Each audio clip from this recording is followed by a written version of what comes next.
Here we are, folks. I don't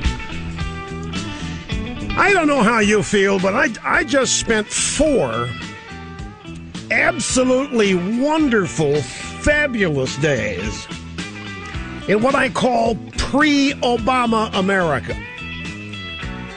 From Wednesday night until, I guess about 9 o'clock last night, I thought not one thought of Barack Obama. I paid not one bit of attention to any Barack Obama-related news, which meant I had to keep the news networks turned off.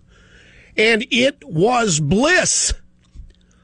And to realize this was only just 2 years ago, I was able to relive pre-Obama America for 4 days. I would recommend this to anybody. I hope you all did the same thing. It had a profound effect and an amazing change on my overall outlook. But, of course, now we're back. Obama's front and center and everything sucks again. So we have a major psychological challenge here to deal with each and every day. But who better than I, El Rushbo, to deal with it and to lead you through it. Great to have you here as always. The telephone number is 800-282-2882. The email address, elrushbo@eibnet.com. All right, everybody freaking out over this WikiLeaks stuff. And frankly, the WikiLeaks guy bugs me because he looks like a waif. Looks like he ought to be in a Peter Pan stage play rather than on the world stage affecting. It's a little wuss.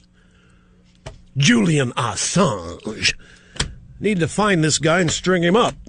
But not because, frankly, I find what's in this stuff interesting. I think it's more interesting than the news the networks come up with each and every day. Give me more of this stuff.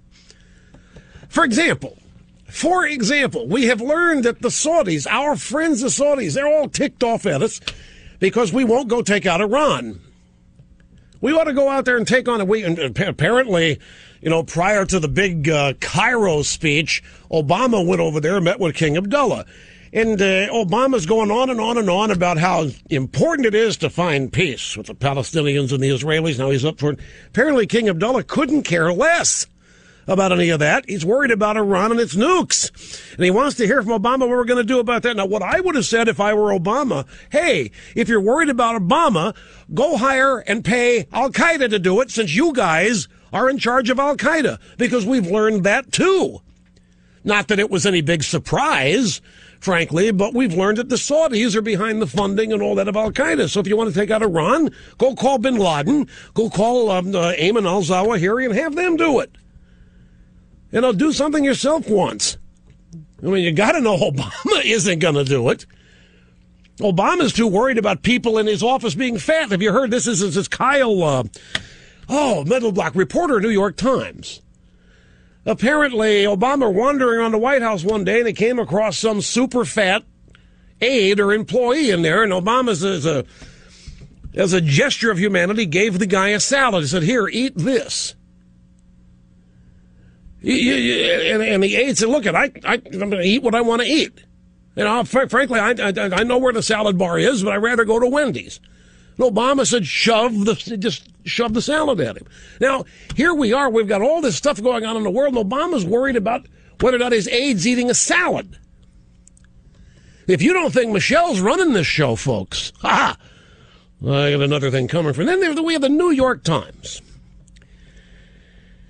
What's worse, the New York Times leak of all this stuff, or this hopelessly banal, introspective blather, 850 words about why they released the stuff and the justification for it.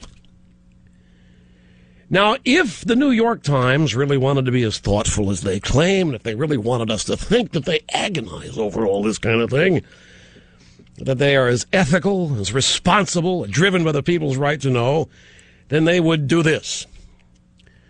They would release all the emails between their editors and reporters, between their management and their circulation department, between their publisher and the financial people, between their feuding family factions. The people's right to know is not a slogan, it's an ethical standard, or it was when the Times were the Times. If they're really worried about what's in the WikiLeaks stuff, they're going to tell us about the internal debate they had. It's okay for us to learn about every detail of everybody else's private affairs, but the Times won't tell us what they went through to go through all this and get to all this. So, folks, I mean, again, everybody's worried about this WikiLeaks stuff. At least I'm reading, the WikiLeaks is going to damage U.S. credibility. Isn't that the idea?